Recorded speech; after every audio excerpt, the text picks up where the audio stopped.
welcome to another episode of the Event Tech Talk Show. This time we are tuning in remotely. I am joined by Chris Wixon, the founder or co-founder maybe of ReelFlow. Now, Chris is no stranger to the events industry. I won't take away his introduction from him. I'll let him explain about how he first got into the event sector. But Chris is now back after an exit of an event technology company, back into the industry with a new product and new solution. And in full transparency, we are using this and seeing great results from it as part of Event Tech Live's engagement with our audience on our website. But Chris, before we get into the nitty gritty and what ReelFlow is doing for event organizers like myself, can we just have a little bit of your background, how you first got started with a crew into the events industry and kind of that transition out of a crew and into ReelFlow? Yeah, thanks, Adam. Well, thanks for having me on. Looking forward to this chat this morning. Yeah, so as a bit of background, this is going back a bit now, sort of 10, 11 years, 2014 or so. My co-founder in ReelFlow, Andy and I, we were working on a product that was called A Crew, as you alluded to. And it was initially a mobile app for data capture, any type of live scenario. We began in the student industry, on-campus events, capturing marketing data from students. And then over a couple of years, we kind of got dragged into the weird and wonderful world of B2B events, not really by design, but more just from a number of organizations wanting to use the Accrue product at trade shows, conferences, events for lead capture. And the more we sort of looked into the world of B2B events, the more we realized how much large organizations spend on exhibiting and sponsoring shows all around the world, as we know. And then the more we looked into their primary purpose for going to those events is to capture leads alongside all the other great things around events. And that was where we really realized that often that kind of antiquated ways of lead retrieval, scanners from the 1990s, business cards, reps with notes and all these sort of things, even like very simple apps back then that were very basic in functionality. So we started designing a crew for the end user exhibitor rather than the organizer. We were working with corporates like IBM. They were our largest customer, doing hundreds, if not thousands, of shows all around the world. And we ended up building a universal lead capture solution that was completely customized to an enterprise exhibitor, integrated with their marketing CRM systems. And then we would integrate with the organizer's tech as well. So you could turn up at a show with your own devices with a fully configured, customized lead capture solution. When it worked very well, we could integrate and scan a barcode, retrieve that attendee's details. The salesperson could capture all the key information from that conversation and then immediately sync that back into their marketing CRM systems, ready for next steps. And we were also building two-way integrations. So if I met you at a show, I could kind of look up in our CRM, do we know you? Are you an existing customer? Are you a high-profile prospect? Those kind of things. And we had a really great run of that business. We were growing fast. We raised some venture capital in 2018. And then in the start of 2019, we had an acquisition approach from a US company called Integrate, who are a marketing technology platform. And they were looking to solve a kind of event gap in their product portfolio, as well as expanding to Europe. So the stars aligned for us, mainly because of what happened in 2020, as we all know.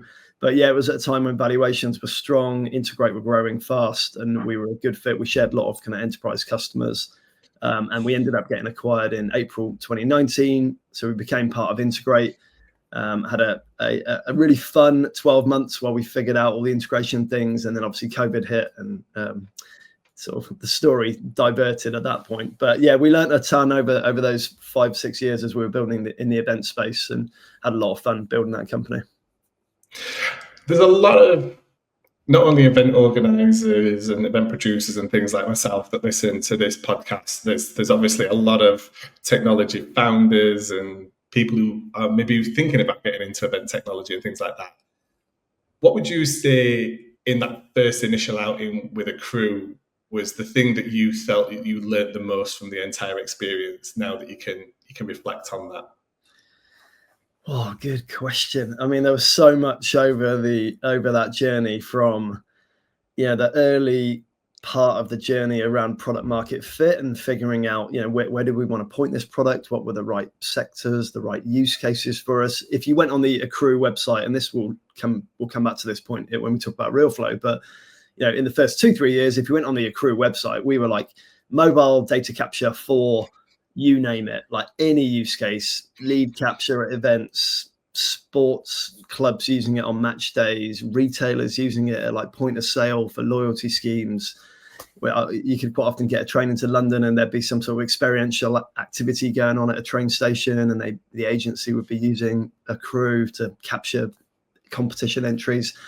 So that in the early days was really useful for us, but it almost killed us in the end because we were so thinly spread. So I think one of the big lessons early on was like focus. Once it wasn't quite overnight, but it got to this point in like 2016 when we were like, we were bootstrapped, small team, and our handful of engineers were like, what are we building here? We need to focus on one problem. So I guess this time round, we're very mindful of that with ReelFlow of like, let's focus on a use case. Initially, we can always go back to other use cases, but trying to stay really focused. And that was a big turning point for us because suddenly our marketing became easier, our sales outreach became easier, our message, our case studies. It was a real kind of key turning point, getting to that focus early. Yeah, it's really interesting getting that blow from seeing people adopt the technology and kind of make it usable for their specific scenario. Maybe they're kind of like hacking it a little bit or kind of just squeezing it into a little bit of a round peg in a square hole scenario. And then you're going, oh, there's obviously a market there. Let's go after that. But you've only got so much resource, haven't you? It's finite, especially as a startup company, especially as a relatively new company. Definitely. Yeah, we ultimately had to place a couple of bets on which of the use cases did we think this could fit. And one of the big reasons we went down the B2B event route was just, as I alluded to earlier, as a almost like outsider to the events industry, anybody listening to this, sort of preaching to the converted here already, but it was when we started to realize the scale of like global trade shows, even more so in the US, and the amount of money and investment companies make as one of their primary, if not most important channels for in-person activity. That was where we realized, A, the kind of money was there, and B, probably the scale of the problem we were solving was so much more valuable. There's one thing capturing an email address at Waterloo train station for a competition versus a high-profile B2B lead as part of a enterprise type deal. We really felt that was a really valuable problem we could help our customers solve. Yeah, the value of the exchange vastly different, right? Potentially in terms of like ROI from that experience and stuff. Yeah, so it sounds to me like, and you've kind of alluded it to already, that ReelFlow might have been seeded as an idea back at Accrue where you were experiencing some form of challenge, or you maybe identified an opportunity to engage visitors to the Accrue website a little bit better. Is that the case? Yeah, certainly. The use of video, and shall I explain what ReelFlow is? Let's do that. I mean, I guess the background to ReelFlow. Well, actually, no. Let me explain what it is first. So ReelFlow, we're building an interactive short form video product for websites. And we'll go into a little bit more detail, but I guess the background and the seeds of this that were planted in the Accrue days was we were very fortunate in our Accrue team back in 2015-16 to bring on a young videographer into the team at a time when no one really in the events industry, and I still think it's massively underutilized, but video as a content format, we were generating, I think, pretty good video content, pretty authentic, whether it be in the office with the team, out at shows, working with customers. Yeah, we quickly saw the power of video to engage our audiences, help with our marketing, our brand awareness, telling our story. There were so many valuable examples where we use video. So when, as Andy and I left Integrate, who acquired Accrue, we left them back in 2022. And we had a bit of time out, but over the course of 23, 24, we always knew we wanted to do something together again. We felt like we haven't quite hung up our boots yet. We've got plenty of miles left on the clock and a ton of experiences. So video was one of those things we kept coming back to, of like, in this new era we're in now, with. And obviously, video's only gone in one direction since the Accrue days, right? We're all consuming more video than ever before, particularly this kind of short form, authentic content. And then to your point, like websites. I mean, if I go on a site today, it probably doesn't look too dissimilar to what it did look like 10 years ago, right? We're still building websites like we did 10 years ago, text heavy, static, almost like the larger the organization, the more complex the website, kind of at the detriment of the visitor experience. So all these things kind of came together that sort of led us to start building ReelFlow. Yeah, I think when I first saw it, when you got back in touch with me, I immediately saw the value in it for a product like ours at Event Tech Live. We're in this world where we have kind of like people that fall into two pots, I think. One, those that we've built relationships with and know exactly who the team is behind the event, and then there's everybody else, right? And everybody else are the people that we're trying to attract to the event, to show them the value of the event and to get them into the event so we can build relationships with them and actually, have them as long-term visitors for our show. But it's always felt to me like Event Tech Live, and this is the same, I think, but probably for most event websites, is they're basically glorified brochures, right? It tells you when the event's happening, a little bit about the attendees, a little bit about what's going off on the agenda, and generally maybe there's a few other bits, maybe there's a content, there's some blog, but there's no authenticity behind it in terms of like who is behind this. And immediately when I saw yours, I was like, this is the solution to the age-old thing of events are built off the back of an individual or a team that has a passion for a particular topic or sector. But yet very rarely do we put them at the front of the event website to say, this is Adam, the founder of Event Tech Live, and this is his story. And he wants to be the one that greets you to the event and gets you to where you need to go and gets you to the information you want to be. And we're quite rapidly running off to these AI chatbots and things like that, aren't we? Which, don't get me wrong, I think they absolutely have their place for that experience of getting people the information that they need on the fly and as they're moving and things like that. But for me, yours immediately kind of solved that issue of like, we've been talking internally for such a long time about how can we, it sounds awful for me to say it because it's talking about myself, but like, how can we put me more at the front of the brand? Because that's what people know. Is that what you're seeing with others? Because I think when you first introduced this to me, there was a brand called Trumpet that you were working with. I think that was a company called. Yeah, absolutely. I think everything you've said there encapsulates many of the reasons why we're building ReelFlow. This term, like brand humanization, is not a new term, but in B2B, I think is really like rising back into focus for a lot of marketers I speak to who are realizing that, perhaps the old demand gen tactics and registration tactics are perhaps not as effective as they once were. So what is important? It's trust, it's humanization, it's like storytelling, brand building.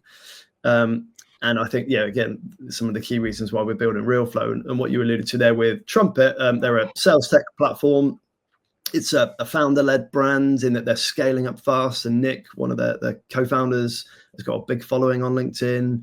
He puts a lot of content out. Yet prior to ReelFlow, you come over to the Trumpet website and it'd be like, oh, this is just a great site, but another sales tech product. Whereas now he's got himself on there, and there's a real sort of continuation from the content they're doing on social, the audience that Nick's building up. So when you come over to the site, he's like there to help guide people around the website now, explain concepts, explain things. And I think events is such a great fit for this, as you alluded to earlier. Like, the whole events industry is built on the power of like human connection and getting people with shared interests into a space. Yet on our sites, they're often these sort of slightly faceless, corporate, complex, as you said, like digital brochures that we've been sharing out for a decade. Yeah, absolutely. Let's not skip over. Obviously, we've explained that ReelFlow is video on an existing website taken of people, the team, the founder, whoever that person might be for that particular brand, kind of engaging and welcoming visitors to that. But let's dive a little bit deeper. What's the functionality and what's the use cases of ReelFlow look like, maybe for in general and then specifically for event organizers? Yeah. So we're really trying to position ReelFlow. This isn't just another video product. It's not like embedding a YouTube on a page. There is a time and a place for that sort of longer form, kind of passive, just press play and watch a video. There's places for that. But really the interactive aspect of ReelFlow is key. So we have two versions of the ReelFlow player. The primary one that like you're using on the Event Tech Live website is our kind of what we call our overlay player. And it's Instagram, TikTok style, or increasingly LinkedIn, talking head content that's there to accompany and complement an existing website, an existing page. So it doesn't require lots of web development to add. And really, very quickly, go check out the Event Tech Live site. You'll see Adam in action. It's a quick introduction, a human introduction from somebody from the business. And then the interactive aspect of it is all designed about giving the visitor, help them navigate around the site more effectively, help them get deeper into the site, help them quickly get to the right part of the site for them, where you can explain something in a 20-30-second video rather than sort of hoping they'll scroll and read this text that's been written. And then like specifically in the events industry, I think, or event websites, we know one of the challenges with event website homepages is you're obviously trying to cater for a range of audiences. You've got your attendees, your sponsors, your exhibitors, your speakers. Attendees might be, I've never even heard of this event. Why should I attend? It might be, I'm a returning attendee. What's going to be different this year? There's a whole range of different use cases. So ReelFlow, I think, can play a key role in many ways, getting people off the homepage as quick as possible and getting them to the right part of the site for them. So if I'm there as an attendee, I'm quickly into the why should I register? Why should I attend? What's happening? What's the agenda? Versus I'm interested in sponsoring or exhibiting. Let's get me over to there and then help me understand the options available to me. So, and we're seeing some great results. And we're live on 25 websites now. We kind of properly launched at the start of this year. And that's a really broad range of websites. But increasingly over the last few months, we've been making some great progress with event websites like yourselves. We're about to go live on SaaS Stock Europe, which is taking place in a couple of months. We're doing a pilot at the moment with Easy Fairs for one of their shows, and all with these kind of use cases in mind. Can we reduce bounce rate, which we know the product does? Can we draw somebody in quicker? Can we help them get to the right pages? So we're already seeing, an increase in time on site, an increase in number of pages viewed, and ultimately helping people find the converting pages, whatever that may be. I'm interested in purchasing a ticket or registering to attend or starting a conversation around sponsoring. So they're the kind of primary use case for the player. And then I'll just explain briefly behind the scenes, the product does a lot of the heavy lifting for you. So we analyze the sites, we recommend interactive flows, so journeys through the site. We can help with scripting. We try and make it as easy as possible like you did, for someone to turn up, get their videos created and get the player live as quickly as possible. Yeah, I think you can't deny when you visit a site like Event Tech Live, or when I first visited Trumpet site, you can't ignore the ReelFlow, really. I mean, you could, but you can't. It's right there. It's new, so it's novel. I think to the mind's eye, you don't expect it to be there as a website visitor, so you immediately go, okay, what is this? And it's just to make everybody clear, it's not one of those annoying kind of 90s things where you went onto a website and all of a sudden your MacBook or your laptop is blasting out sound. Everything's muted at that point, isn't it, Chris? Yeah. And it presented really, really well, like Chris said, in a format that we're all kind of now familiar with in terms of the format of the video and stuff. Presented with three options. We have ours, got exhibitor, visitor, and I think something else. I can't remember off the top of my head what we've got, but we've got three options. Maybe the awards, actually. Yeah, it's the awards that we're promoting as well. And we've already seen some fantastic kind of pull through of people navigating directly, clearly to the pages that they want to get to, rather than having to dig through a menu structure, like you say, scroll down these really long single page infinite form kind of websites now. We've seen bounce rate drastically reduced. And I'm really excited to see the use, because I think this is really going to even kind of 10x for us once we start getting into those registration drive period, which is coming up from us from the 1st of September. And as an organizer, I'm kind of going to be benchmarking it by the number of emails we get for information that is clearly on the website somewhere.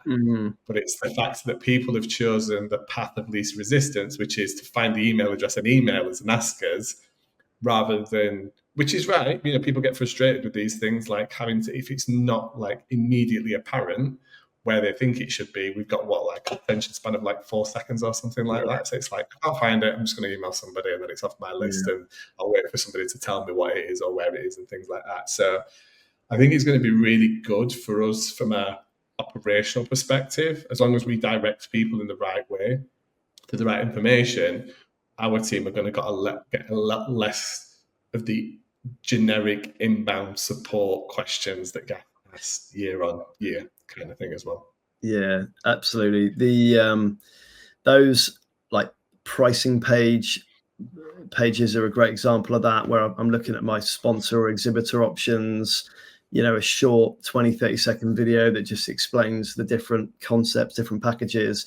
If that can help, I really like, ultimately we view ReelFlow as a buyer enablement product, more that than like a video product. I think it, ultimately, I was chatting to a CMO a couple of weeks ago, and she described it as, if ReelFlow can help my visitors, my buyers, move further through their own journey, because we know everybody's craving these sort of self-guided experience, and it's now they're increasingly reluctant to like engage with vendors and salespeople until they're much further through their sort of decision-making journey. So she was like, if ReelFlow can just help our buyers, our visitors get closer and closer to that point of conversion, whatever conversion may mean for that particular company, then that's success. And so we're already seeing some great examples of that. And then I just think, touching on a point you mentioned around like this format that we're increasingly familiar with, we're all in our personal lives consuming more and more short form video. We're turning to those 30, 60 second explainer videos, informative videos, more than we ever have.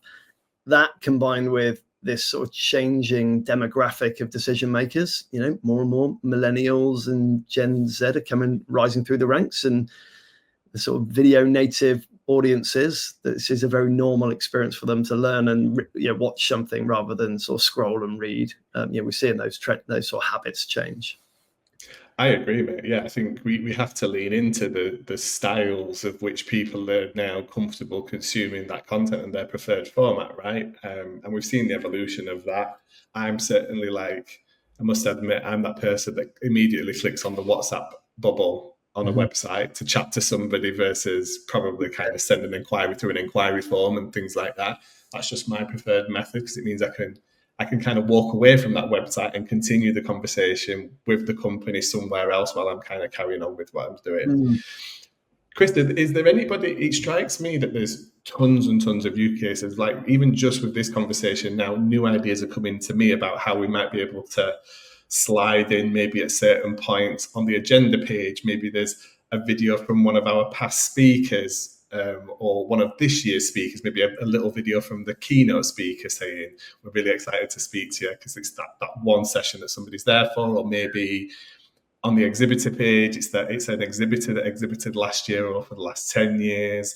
I'm even also thinking about whether we with ReelFlow could embed this technology on some of the other technology that we use, which is like more exhibitor focusing. So we have a platform called Fair, that's for exhibitor onboarding, and sometimes that's the first time somebody's engaging with our brand, because they've been given the job of kind of filling all of that paperwork out and going through that due diligence to make sure they're prepared for exhibiting. And at that point, they have not spoken to anybody at the team. They've just got an email and said, fill this out. So I'm going to assume that we could absolutely use it in all of those kind of use cases I've just discussed. But is there anything else that's surprised you about how people are using ReelFlow since you launched?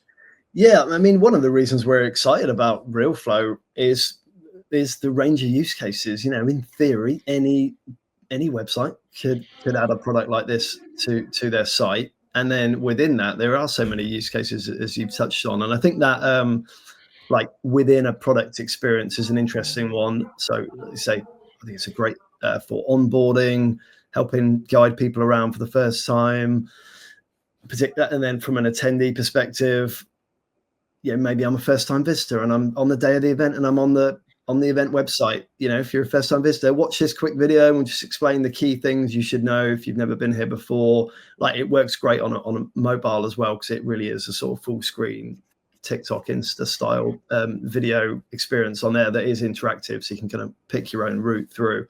So lots of different use cases that we're seeing. Every time we bring on a new customer, we kind of unlock a couple more of these, like, oh, actually, can we use it over here in some of these different scenarios? Another one we're seeing people use right now from a sales perspective doesn't just have to be used on the core marketing website. Let's say you were targeting some key companies to sponsor the event, exhibit at the event. You know, with AI now, it's very easy to spin up a really good looking landing page that's kind of customized to that account, with a video that's personalized to that account. You know, here are the 3 reasons why I think XYZ company should sponsor an exhibit at Event Tech Live. So we're starting to peel back the layers on some of these other use cases, and it's all ultimately the same product under the hood, but just different applications from a video perspective. I love that idea. So I guess what we need to frame there, though, then, and I kind of already know the answer to this, so I'm kind of teeing you up a little bit. AI. There's some AI features that enable that kind of production, right? Because for a salesperson to be recording a video for every single proposal that they might send out for a prospect, that's either going to get too much, tedious, or the production quality is going to kind of fizzle in and fizzle out somewhere along that way, whether they've had the coffee in the morning or not, depending on what time they turn the camera on. So there is some AI technologies in the back end of ReelFlow. Once you've got enough footage, you can start to use that to personalize these communications, can't you? Yeah. As you say, we shouldn't ignore that, and it's a hot topic right now in the video world. Like, so there's 2 ways we leverage AI. The first is like within the core product itself, as I touched on earlier. So the initial sort of planning stage with analysis of the website and script generation. We do a lot of the heavy lifting there, and we use AI for that.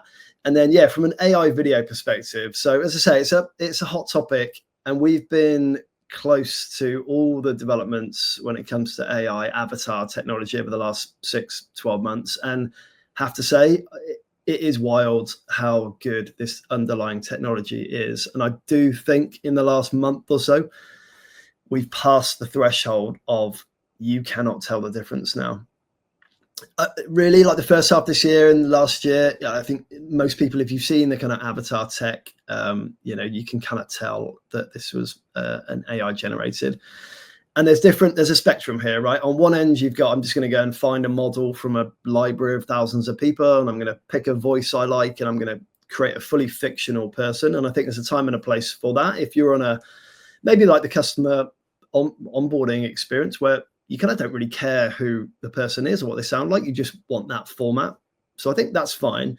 But on a marketing and a sales perspective, as we coming back to where we started this conversation, the human aspect to this, the real person, the authenticity is really important. So the way we're tackling this in ReelFlow, and you know, generally I'm like an AI optimist, and I view AI as a real big enabler. Can we use your existing footage to train a incredibly lifelike video stand-in, as we call it, an avatar? So I've got, you know, if you go on realflow.com, you'll see a real mix of videos on there with me in. Some of them are AI generated, some of them are genuinely like filmed in front of a camera. And the tech is so good now that I could sit here and either record some audio myself, so I don't have to worry about what I look like or the camera on. I can just record me talking, reading some scripts out, and then use that audio on my avatar, my stand-in, and I've got a really good looking talking head video that I can use. Or even wilder, I could type in some text, generate some scripts, generate my very good sounding audio trained on my voice, overlay that on my video, and it's there, and I can use that video. So like coming back to these sort of account-based landing pages that we're using, for accounts that we think are a really great fit for ReelFlow because they're already creating video on social and they've got a good site, and we think there's an easy, bring that type of video to your site. We're generating customized landing pages with me on there, explaining exactly why, not just generically, but exactly why I think Event Tech Live is a great fit for ReelFlow, and we're using AI to do that. Now, it's an interest, like I say, there's a sort of authenticity paradox here, I think, that we're getting into, which is like you start to get into like the ethical and moral side of this. So we're trying to be really mindful of that. Like, can we leverage this technology as an enabler, but whilst also staying on the right side of authentic? And I think we can do that because it's not too dissimilar to marketing, writing content for a founder to use in a written format. I think it's a similar approach with video, but it's still me in those videos. That's still my voice. I just didn't say those words at that exact time in front of a camera. But yeah, as I say, I think we have passed the point of no return now. Like, this tech is so good. And as my co-founder keeps saying, it's the most expensive and the worst it'll ever be. And it's already pretty inexpensive to generate these kind of infrastructure players, mainly in the States, who are building this technology that people like ReelFlow can kind of plug into the API and leverage as part of this sort of broader workflow of what we do for companies' websites. It's it's exciting, but also comes with some of these sort of challenges, I think. It's interesting you say this because I came across a really interesting video that I was watching literally just this weekend, and I think it was either in Korea or China, one of the mainland kind of Asia countries. There's a really, really popular TV host that's known for selling products and solutions online, a bit like the cross between QVC and TikTok Live kind of scenario. And this organization, powered by this person that everybody feels like they've got a relationship with, they do these super, super long hour live streams of like 6-7 hours plus. And they talk about all these different products and people just buy them. That's their culture. That's the way that they like to buy. They kind of like to see these demonstrations live and then, scan a QR code or go to a website, purchase it, and off they go. They just did a full 8-hour one, fully AI generated, and nobody knew. Not one person picked up on it from the live stream. Now, they'd gone to the lengths of doing a huge amount of training on this model before they went live with it, like tens of thousands of product descriptions and documents, a huge amount of time filming with this individual, a huge amount of filming gestures and things like that, just natural movement and things to get all of that down so that they could not try and repeat themselves with movements and things like that, because the human nature kicks in at some point. It's like, hold on a second, I'm sure they've just done that like not that long ago, kind of thing. But they managed to get away with 8 hours of it, to the point where they were actually answering live questions from the live stream. That to me just blew my mind that we are already there with that. Yeah. Did it make a big difference to those people buying it? I don't think they did. They were interested in the products. This person was just, explaining it to them and selling it to them. I don't think they were being hoodwinked, shall we say. But I think you're right. It does bring into the question of at what point and in what scenario can this technology be used? Should this technology be used? Do you know what I mean? Because we could easily, quite quickly, I was just thinking that, oh, brilliant. Me as the founder, I can get my marketing team to put a video out about me. Am I out of control of that at that point?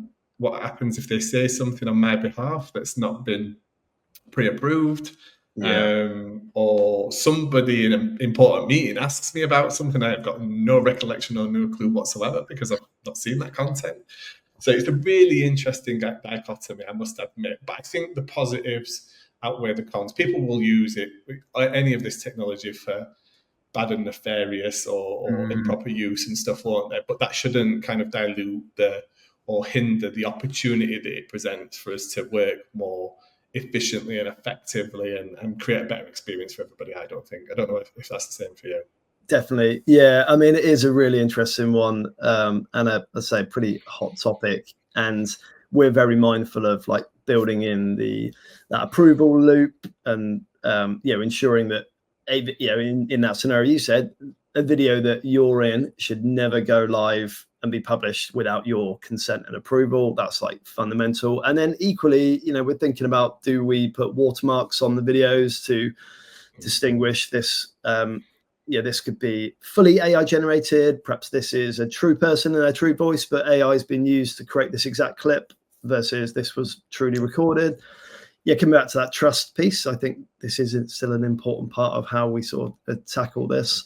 And like separately on the sort of conversational side, if you think the old generation of kind of pretty crappy chatbots that most websites are either using or have used in the past, the kind of predetermined, I'm sure we've all had frustrating experiences with chatbots where you're like, let me speak to a human. But I think we're getting the new era now.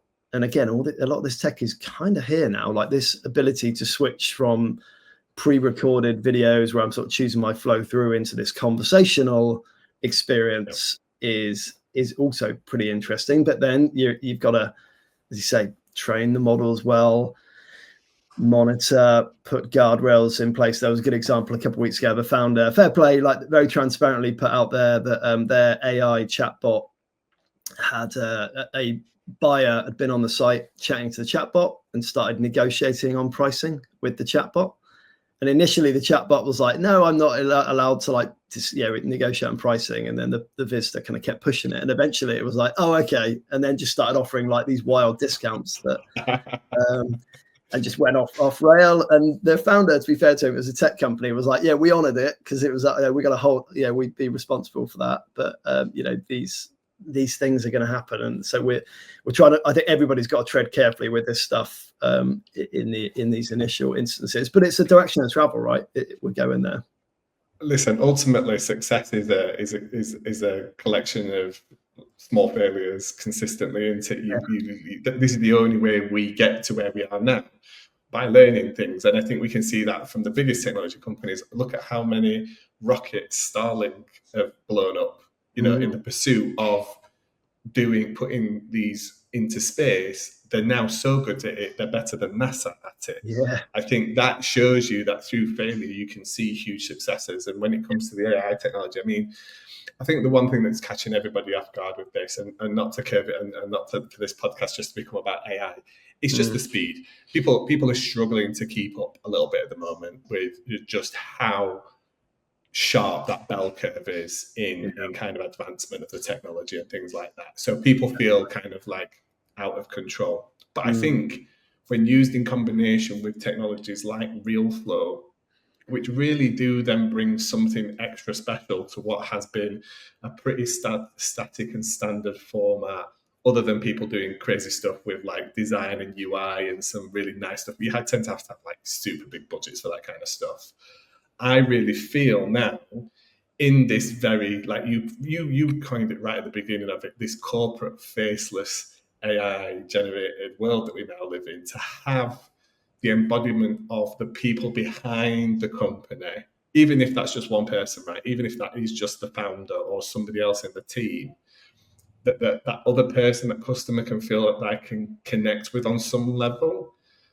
It's happening in social media, so why can't we bring it to the world of websites for us as businesses to connect with our customers in that way?